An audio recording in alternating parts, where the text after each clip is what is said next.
Father, the Son, the Holy Spirit, one God. Amen. I'm so thankful and honored to be with you, and I'm thankful for the fathers and the servants who invited me to be with you. I will speak with God's grace about the topic addiction, which is, I was told, the topic of this retreat.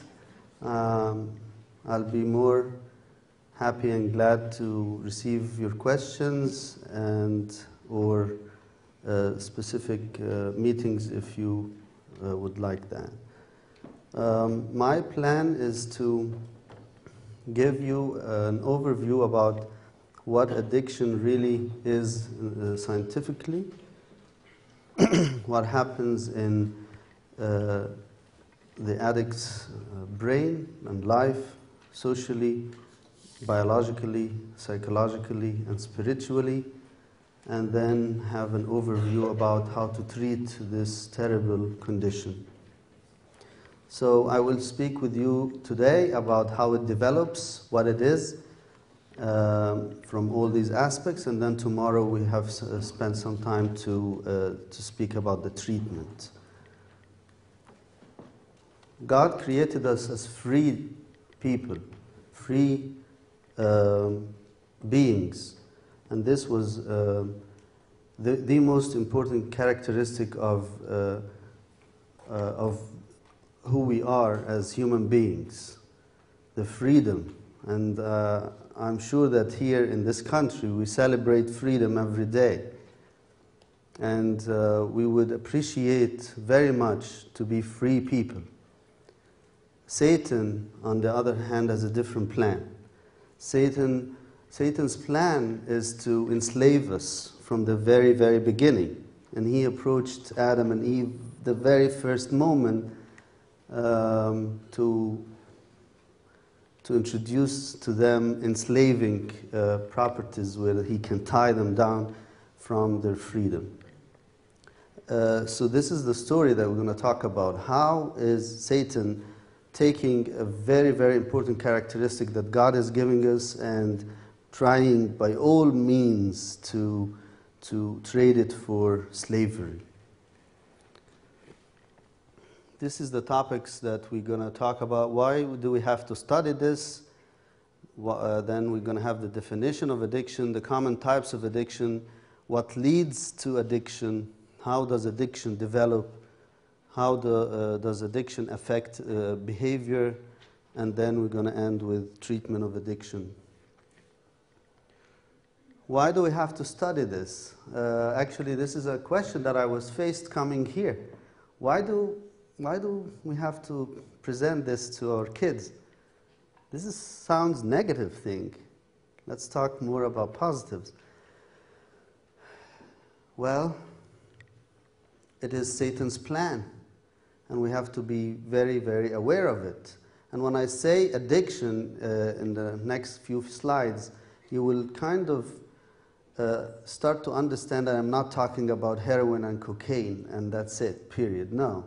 Addiction is a wide, broad varieties of enslaving materials that is presenting to us every single day in actually every kind of interaction that we face.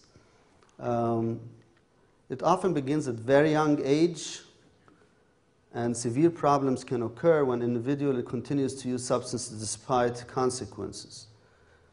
It starts at your age or even earlier, and it causes problems, severe problems. These are all statistics. I'm not going to focus on statistics because I was told you got a whole lecture about it, but this was about 10 years ago. 22,000 deaths per year in the US, 5,000 of them are your age. Addiction can imitate, can look like, exactly like all kinds of mental illness. As a matter of fact, when I was trained as a psychiatrist, the number one rule is that you can't rule in any diagnosis mental illness unless you rule out addiction first. You can't diagnose anyone being depressed unless you rule out that this person is addicted to something.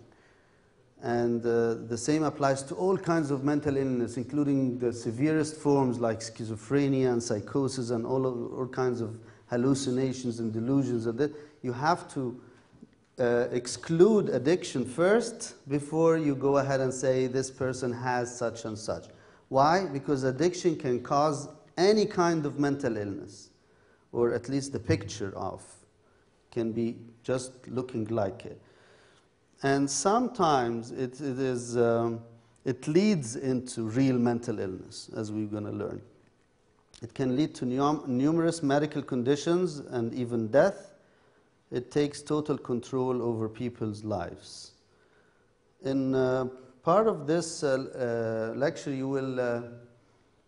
I will use the term tornado, because you know how the tornado develops, and you know how the tornado comes and circles around like something, a house, and then pulls that house out. That's exactly what addiction is. It really circulates about some person and then takes him or her out. That's why we need to study this to avoid it, and the best way to treat addiction is to prevent it to begin with, to never fall into it. That's the best way to treat it. Again, some old stats here. By 12th grade, the lifetime drug use, 12th grades, alcohol 81, cigarettes 65, marijuana 65, inhalants 14, LSD, this is some sort of a hallucinogen, and cocaine. However, you notice that these are all substances, right? These are all chemicals. Today we're not only talking about chemicals, and that takes me to definition and then the types of addiction. So what is addiction? Addiction is any substance or behavior, okay, any chemical substance or behavior that one keeps doing compulsively. The word compulsively means against your will. You can't stop, you can't control. It's out of your control. So it's either using a chemical or doing a behavior against your control, even though you know that it can cause harm to you or death. So what that tells me is, the last thing an addict needs, listen back to me, اللي نايمين يصحوا. The last thing an addict needs is someone to tell him it is harmful. Surprise, surprise. Yani, if you have someone who's smoking, the last thing you want to tell that person is, by the way, smoking is harmful to you. Guess what? It is part of the definition of addiction. They know it is harmful. Okay, so what do they need to hear? They need much more than just someone who stands and say, by the way, this is harmful to you. I'll give you an analogy. Now, you are in a retreat. I don't know if you have a swimming pool here. Do you? Okay, so God forbid, one doesn't know how to swim. Okay, it happened in our high school retreat last year, but thank God, yani, can feel lifeguard. And that person jumped in the deep water, and he didn't realize it was deep. So he's in the middle of the deep water, and he can't swim. We're all standing around the swimming pool, and there was a lifeguard. But this guy was like doing this. He's sinking, and he's like gasping. And the bad thing is that everyone else from the high school boys thought that he's like just making, he's like joking. So for a few minutes, for a few seconds, we were all standing there and saying, hey, come out, what is happening? We're just dealing with it as if he's joking. But in actuality, he was actually drowning. Thank God the lifeguard realized, he jumped in, he pushed the thing to him, and he pulled him out within a few seconds. Why I'm saying this analogy? Because the addict is someone who is sinking deep, and he's gasping to get out, And the last thing this addict needs is someone standing outside and telling him, by the way, you are sinking, you are dying, you are drowning. Well, that doesn't help, does it? Does it? You're just labeling him with actually just telling him how bad he is or she is and how helpless they are. That's all. But that doesn't pull the addict out. What really pulls the addict out is someone, a healthy person who knows how to swim, how to solve this, to jump in and extend the arm and pull that person out. So by this definition, the addict has engaged in a compulsive use against his control or her control of a substance or a behavior, despite clear evidence to him and to many others that this use is harmful or even causing death. That's the definition of an addiction. What are the types of addiction? Okay, this side, the left side of this slide will list substances, and the right side will list behaviors. So, substances. There are legalized substances like caffeine, alcohol, and tobacco, and there are illegal substances like marijuana, cocaine, heroin, amphetamines, hallucinogens, and prescription drugs. You probably heard about all of that. This is the elephant in the room بقى. عارفين يعني ايه elephant in the room? يعني this is the big problem that is not well attended to, that we're not realizing, the behavioral addictions. Let me tell you something. In the old days, we thought that an addict would be someone who's disheveled, that he's like, or she is like a street person. This guy always mingles with gangs. He's in the corners, in the projects. He's there. He's like a street person. Nowadays, it's different. Nowadays, an addict doesn't need to mingle with drug dealers anymore. Addiction turned from chemical addictions to behavioral addictions that are present in every house, in every bedroom, in every computer, in every little machine in our hands. Addiction turned in the fashion.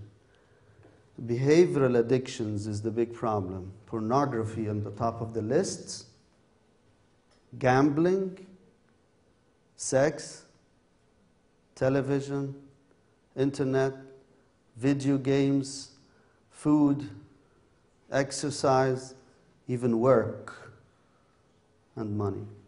Let me tell you a little story. A few years ago, before my ordination, Bishop David gave me a call and said, I would like to come and see a patient. I said, okay. I went, college student, medical school, started with 4 hours of video games, ended with 16 hours of video games. Dropped out of medical school, 3rd year. Until the parents decided this is beyond imagination. What we're going to do, we're going to take the video game and put it in a locker, in a closet, and lock it, and swallow the key or throw the key or whatever. That's what they did. And that's when the following day I was called because the guy is having withdrawal symptoms. Do you know what withdrawal symptoms are? Withdrawal symptoms is when a substance abuser, like a chemical heroin abuser or something, stops taking the drug after repeated use for many, many years. They go into withdrawal symptoms due to the sudden withdrawal of this substance from the body, after the body has depended on the presence of this substance.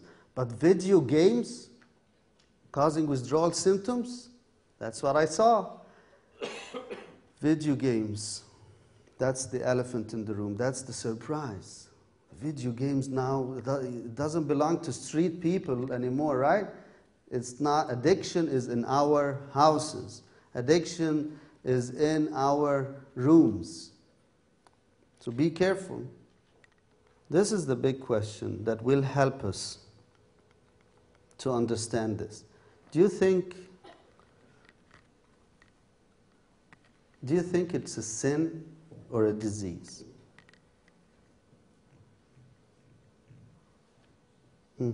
Yes? Both? Did you see the answer? Okay, addiction develops like a tornado that circulates around the person. It affects 4 components of human life. What are those 4 components? One, it's biological, meaning the physical aspect of the brain. The psychological component, which is the function of the brain. Okay, so we have a brain as an organ, physical, and then this brain, physical organ, has a function. It does stuff. And what this function is, we call psychological, the psyche. All right, so I feel sad, I feel happy. That's a function of how my physical brain is or does. And then it affects also our social life, and it affects our spiritual life. And that's what we call sin here. So as you have said, it's not only both, actually. Look at this. It's not just both. It's a very complex biopsychosocial spiritual disease and a sin. So a disease might be only one of those, right? If you have a physical disease like diabetes or hypertension, that's a simple thing. You take a pill and you treat it.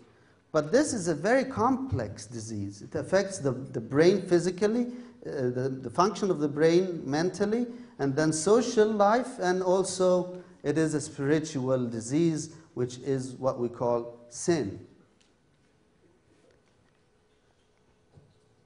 طيب مش عايز sound very negative كده, but this is the reality of it.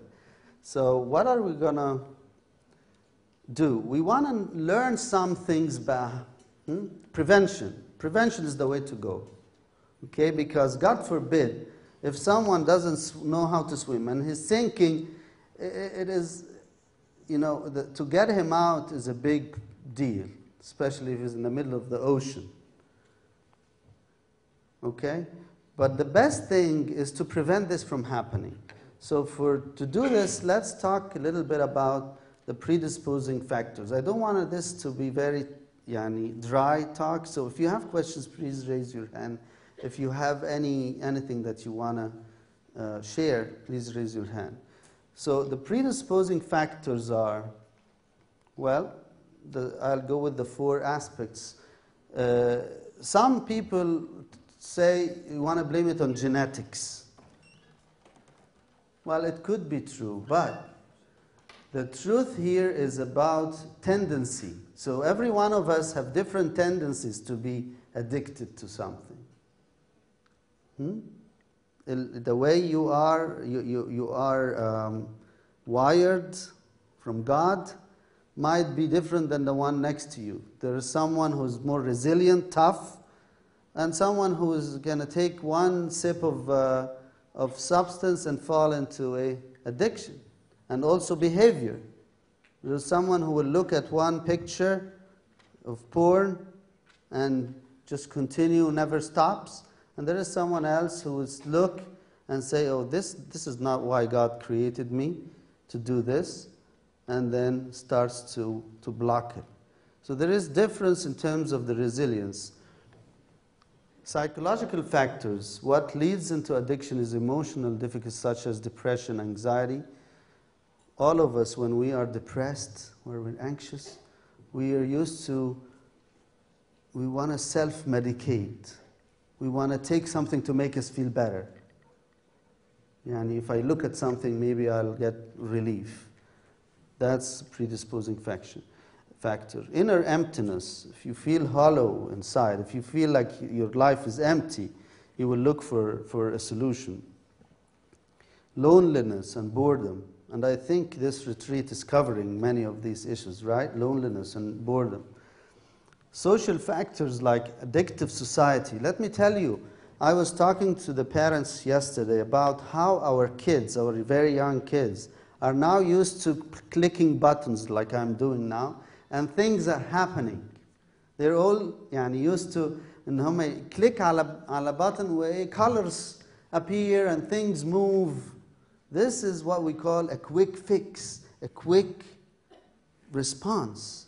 This raises up the kids to be very addictive prone, because when we have a difficulty, we want a quick fix.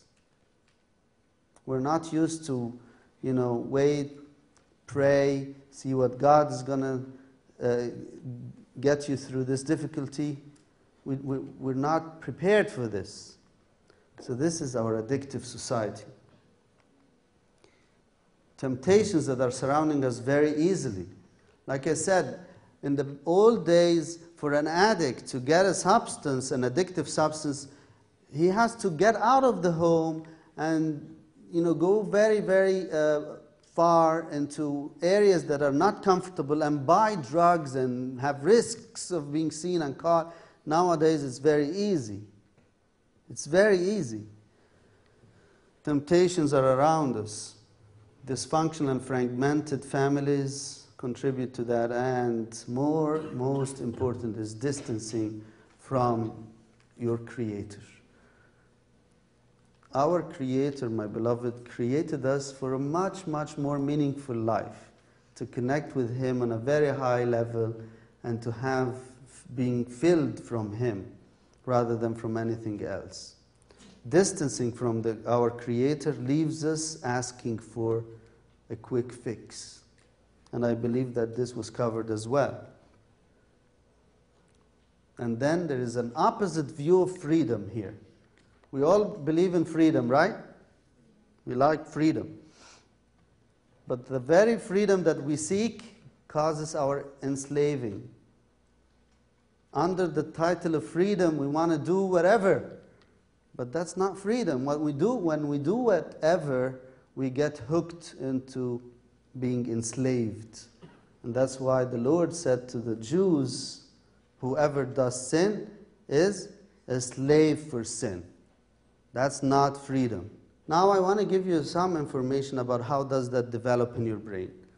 I want you to understand how it develops, this addiction develop in your brain. This is a pretty important thing to know. And I'm sorry if this is a little dry, but it is really important for you guys to understand what happens inside this box here. This box is the most complicated, complex organ of your body up here. But it's fascinating. It's amazing. It's what makes you, think, talk, see, feel, enjoy life, socialize, understand yourself, understand others. This brain here. And this brain falls into becomes a victim to addiction. This is how it goes. There is a first experience, there is a high, there is an abuse phase, and there is a dependence phase. Okay, can any one of you tell me, how could people get into a first experience of addiction? Give me an example. Tell me. Peer pressure. Peer pressure, what happens? Your friends, they're trying it, and then they tell you, oh, try it, it must be cool. Okay. That's pretty. Did you guys have anyone had that experience? هو peer pressure of having something or doing something? Is that common? Yeah? Okay. Yes? Okay. Is that the only case? The one can get into a first experience? Curiosity. Like want to know what happens? That happens too. What would you do if your little nephew or niece, 1 or 2 years old, had curiosity to put a metallic thing into the plug? I want to see how it feels. Boom. That's curiosity for heroin or addiction, and anyway. Any other first experience? All right, well, it's either seeking a quick fix to a problem, causing negative feeling.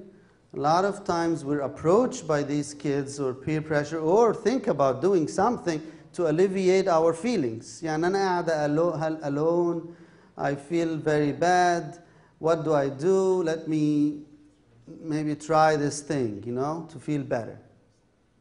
Whatever it is, either behavior or a chemical. خلي بالك, I'm not only talking about behavior here, about chemical.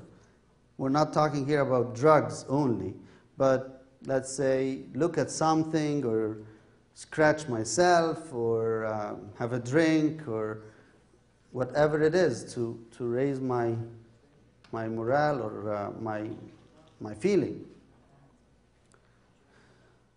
Another thing is trying to conform, to fit in. There are some people that go to parties or outings and everybody's doing it, and if I reject, I will be the weird guy or the weird girl. So let me just do it. Nothing is going to happen, just to fit in. Or, like you said,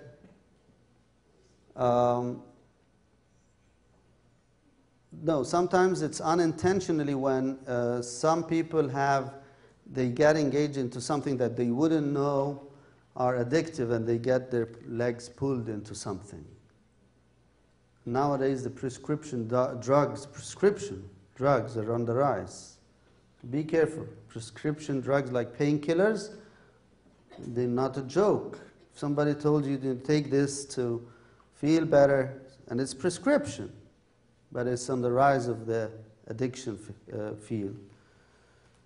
Okay, what happens though is that immediately after this is done, there is some sort of an effect of this substance or behavior that affects the brain with something called the high, euphoric effect, okay? And this affects the addictive the quickest the high is, the more addictive this behavior or substance is. So be careful if you take something or you do something, and immediately when you do it or take it, you feel very like an extreme reaction to it, whether it's a substance or a behavior. Be very careful and cautious at this point. You know what the patients who fall in addiction say about their behavior of choice or drug of choice? They would come and say, the first time I did this, I fell in love with it. This was the most intense emotion that I ever felt in my life.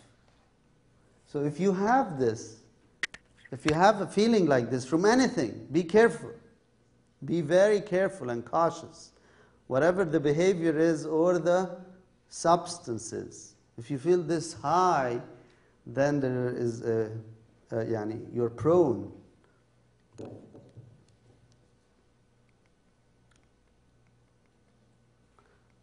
I want to show you the cut in the brain. The brain, this is a cross-sectional cut in your brain, okay? My brain too, everyone's brain. So the brain has loops, just loops like this in it. Very complicated thing, but every compartment of this has a function. So this compartment here controls our movement. This one here makes us feel. This one here makes us see. This one here holds us up from falling. And this one is for memory, this one is for judgment, and this yellow one here is what causes addiction. This circuit with yellow is called the reward circuit. Now, listen to me. God put in every brain of us this curve for us to feel good, for us to feel pleasure. God loves us. And he said in the epistle of St. Timothy, of St. Paul to Timothy, he said that God gave us everything in abundance for pleasure.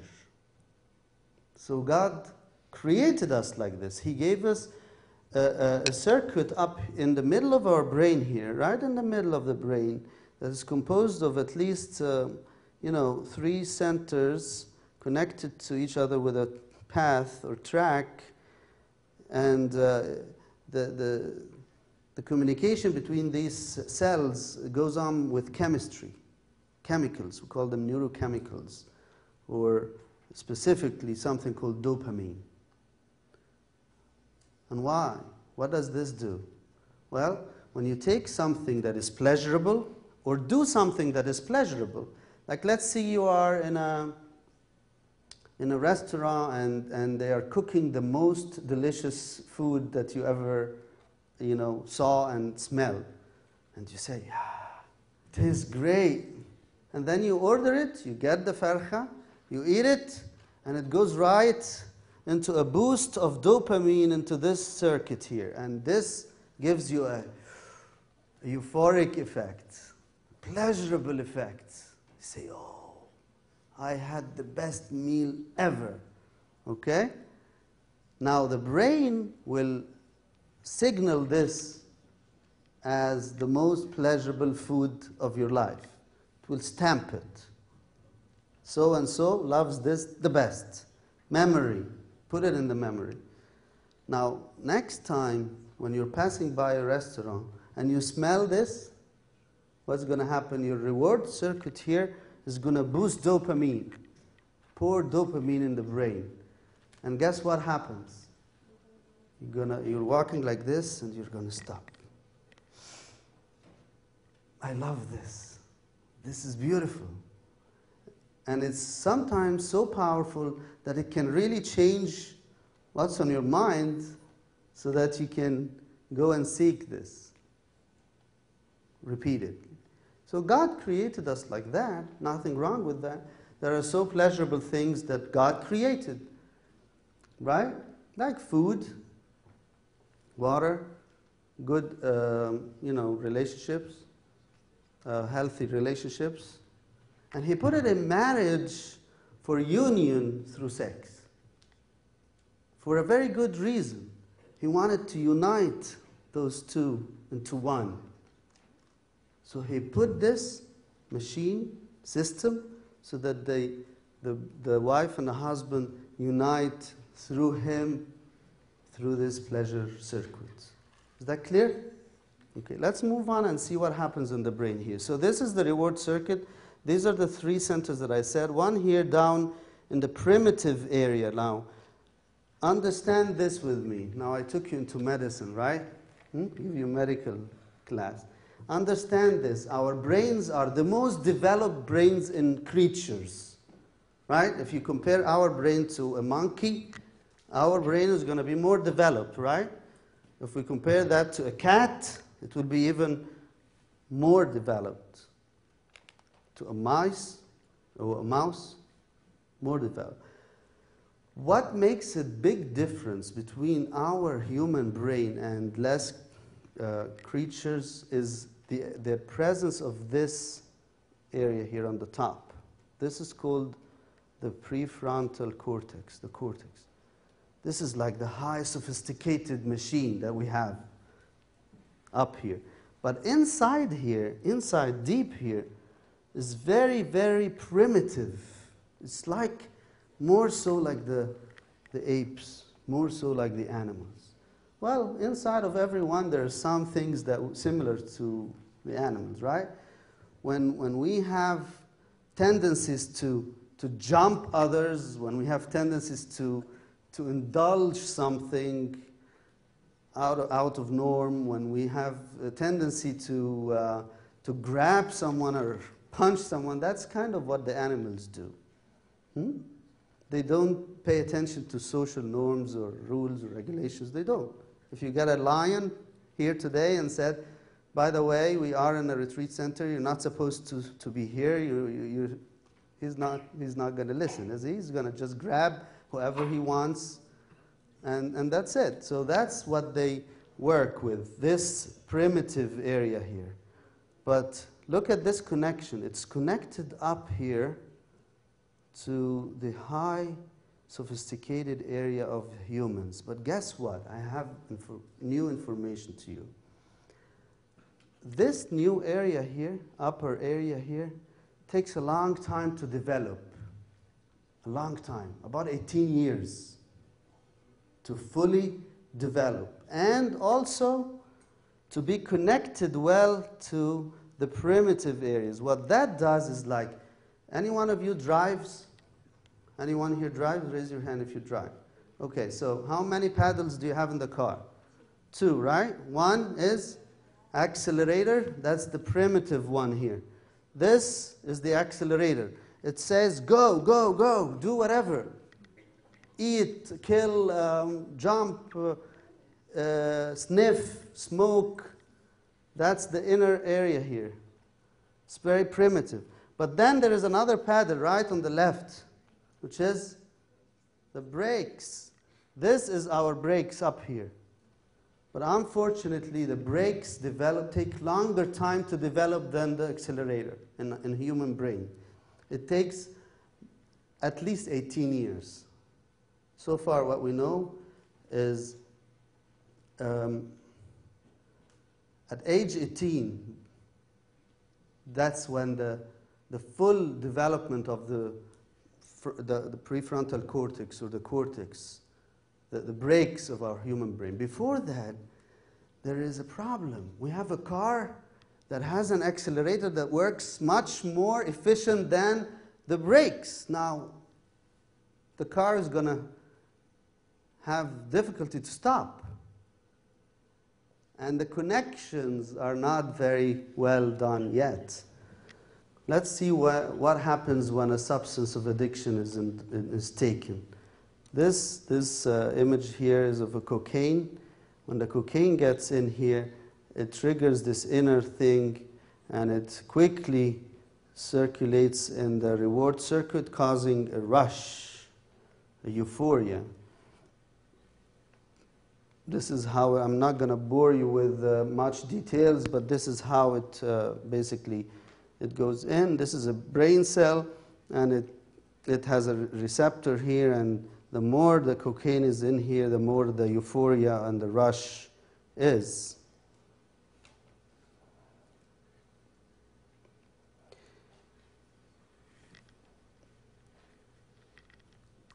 One more detail is about this chemical called dopamine. The more the substance causes dopamine to rush in your brain, the more you get an addiction. Okay? And from this, I want to show you a couple of curves, and then I'll move on. This here shows you the food. When I gave you the example of the farcha, right? This is what happens when you eat this chicken. Your dopamine level, which is this chemical in your brain, rises up from 100 to about 150, compared to what happens in amphetamine. When someone takes an amphetamine, which is a stimulant, like cocaine, look at the rush. This dopamine goes from 0 to about 1,000 in the same amount of time, or less. Like this here happens within about 1 hour, reaches to 150, but this is within like half hour or so, it rises up to 1,000. This is the problem. Now, imagine with me, kida, imagine with me. If you get a car, and the car accelerator tells you, when you press like a little bit like this pendulum is going to go up to, 60, 70 miles per hour. If you press a little harder, it's going to be 80. But if you press like all the way, with all your force, like this, what's going to happen? And no brakes. It's going to shoot from 0 till what? The maximum. I don't know what the maximum of the car is. like 130, 140 miles, 150, 160 miles per hour, and no brakes in adolescence, or not no brakes, but not as good as someone who's an adult, it's a problem. It's a problem. But not only that, it goes up to the brain, and then the sensitivity of this reward circuit becomes different now. It has different calculations. Remember this yellow curve? Now it's used to 1,000. If this person is giving it 1,000 stimulation instead of 150 every day, then this circuit here is going to be different. It's going to read things different. What that means is, to be practical for you, someone who got cocaine or got used to porn, okay? And then you present them with normal day-to-day pleasurable activities. They're not going to appreciate the pleasure anymore, the normal pleasure. Why? Because this machine here, or system that God created here, the reward circuit, is used to only stimulation up to 150, normal.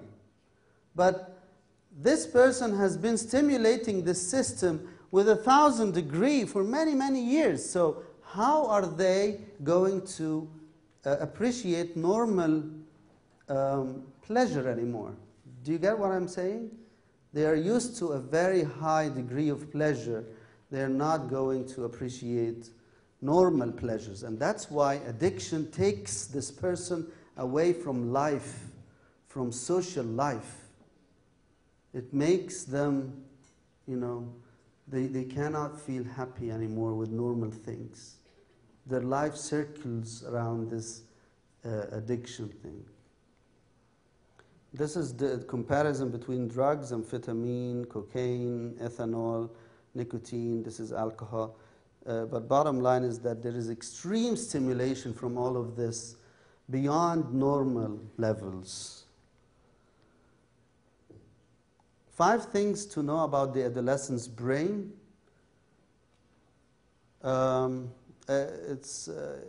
Basically, the summary of this is what I told you, is that the adolescence, you know what adolescence means?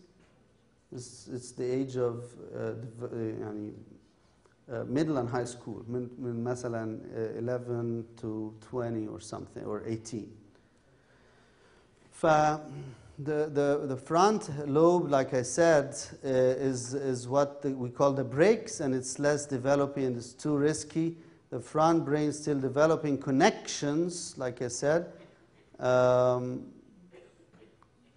the 2 common drugs that are available and used are tobacco and alcohol are very addictive, and heavy drug use during times of critical brain development may cause permanent changes in the way the brain works and responds to rewards and consequences. Therefore, it is important to begin to address developing substance use problem as early as possible. By the way, Gamal, listen. There were repeated studies, recent studies, that has proven that marijuana use can lead to permanent mental illness in adolescence. Repeated, not one. Like when I was studying, there was at least one that I presented myself. It was about marijuana use in the teenage causing schizophrenia, the most scary mental illness available, or malignant mental illness. And now I'm hearing that they replicated this or repeated this several times. And marijuana, there's a myth that marijuana is not an addiction drug. It's just fun. We're having fun. We're just smoking weed. Be careful. Any questions so far? Okay, so I'm going to summarize what happens next. So we had the first experience, and then we have the high. We understand what happens in the brain. Now the person gets hooked into an abuse. What happens is that if you start using substance and you like it so much, and then all of a sudden You want to do it much more than when you want to do your homework, or you want to do it more importantly than going to school, or you want to do it despite the fact that it causes legal problem, or you want to do it despite the fact that you're fighting all the times with your family. This is called abuse. It's not the worst. It's a drug abuse or a behavioral abuse. So recurrent use resulting in either failure to produce your job or work or home or school, or despite physical hazardous situation, or despite legal problems, or despite social problems. But that's not the worst. The worst is when there are changes in the brain that happens. Changes in the brain, physical changes that now your brain depends on this. It depends to be just normal. That's what takes the person to a higher level of addiction called dependence. So first level is called abuse. You're using it in a not normal way despite problems. That's abuse. But dependence is when now it's not a choice. Your body and your brain started to depend on this to survive, basically. That's when the word addiction really is complete. Complete. That's when the compulsiveness happens. You can't stop it anymore. It's beyond control. And I'll just show you some images here. They got people, they put them in this machine around their brain, and they looked at the brain here of a person who is normal. The red spots are the spots where the normal blood flows into the brain, and this is someone who's on cocaine. The blood started to have difficulty going into the brain, and the blue parts are wider, and basically the brain is started to shrink in its activity. And what that tells you is that the cocaine now ate up some of the brain functions, and now the brain has to depend on cocaine to function. This is an image of a smoker's body. Drugs don't just affect the brain. It affects other areas. It's not very clear, but here the brain is not even seen. And one of the most amazing things that I have seen in medical school was the lung of a smoker. You know, the lung is usually like a sponge, a white sponge. If you pull out your lung one day, it will be like a very white sponge. But if you pull out a lung of a smoker, it's black. Black.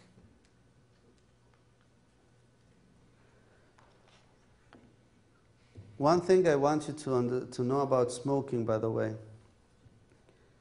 Smoking is not about nicotine. Nicotine هو السبستنس اللي في السيجارة. This is what gets you hooked, بس the addictive substance. But it's clean. It's clean. Nothing wrong with it, actually. It just hooks you, but it doesn't harm. What harms is the smoke. Guess how many toxic substances in the smoke of a cigarette? Can you guess? How many? Someone once said that the cigarettes had rocket fuel inside of them, or some of them are made out of like dangerous substances. Yeah, dangerous. Yeah, we know it's toxic and dangerous, but how many? 400 toxic substances in the smoke of the brain, of the cigarette. That's not nicotine. Nicotine is actually when we treat smoking. If you know anyone who wants to stop smoking, send them to me. Okay? They're a treatment. We take them off and we put them nicotine patch. Nicotine. So we supplement nicotine بس ايه, we save them from the 400 toxic substances that they smoke. Okay? This is the dependence phase. In the dependence, what happens is something called tolerance, which means that you take the substance and you don't feel it anymore. You will need more. You need more to feel the same way. That's tolerance.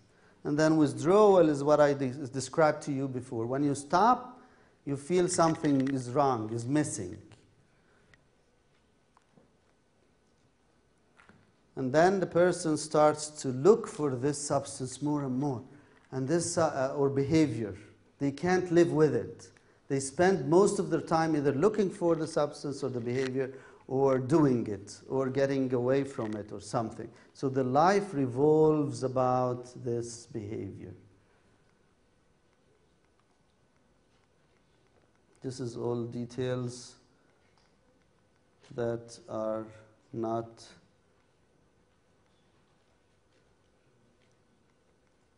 now.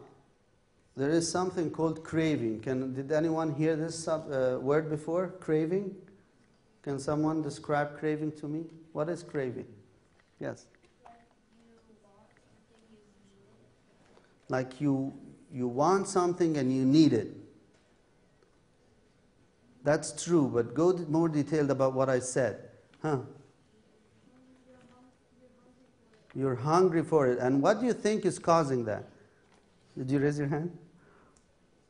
What do you think is causing that? I said it, yes. Yes, how? Yes. Remember the reward circuit? Remember when I said when you walk next to the restaurant, you smell the chicken? That's craving. That's craving. The drugs start now sensitize the brain, computerize the brain, and hooks you or whoever with this behavior or substance.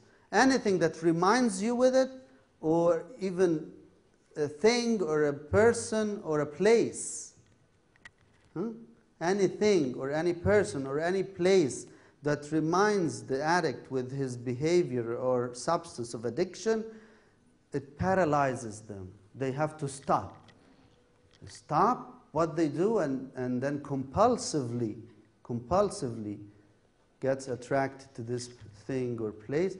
Why? Because the brain now is, the pleasure circuit is firing. Come on, this is here. Come on.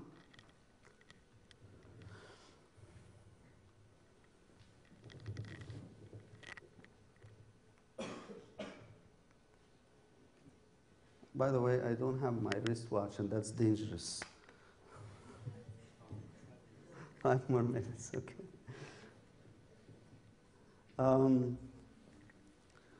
So I spoke in details and about the biology of addiction, right?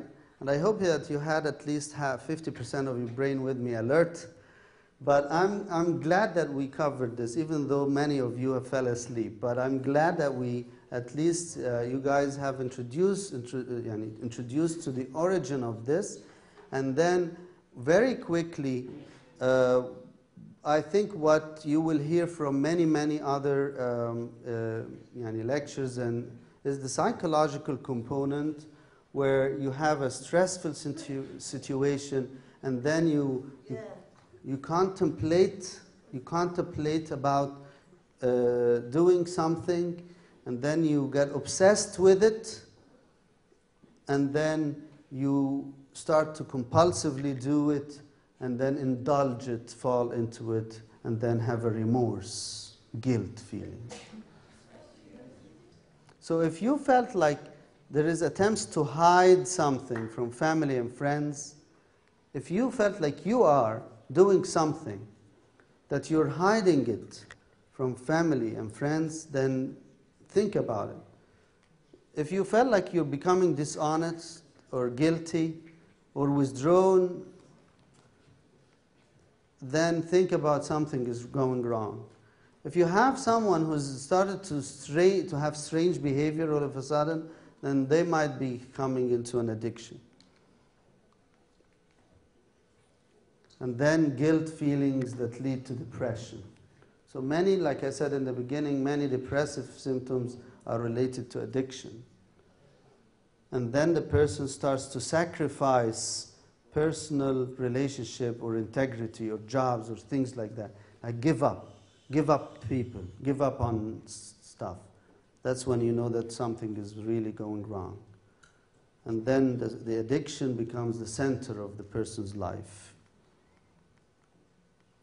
The final thing is what is the cause of this, and I think you spoke about this yesterday, about what leads spiritually to addiction. And it's described in the verse here of St. James. Each one is tempted when he is drawn away from God by his own desires and enticed. Then when the desire has conceived, it gives birth to sin, and sin, when it is full grown, brings forth death. And that describes very gradually, eloquently, what happens spiritually.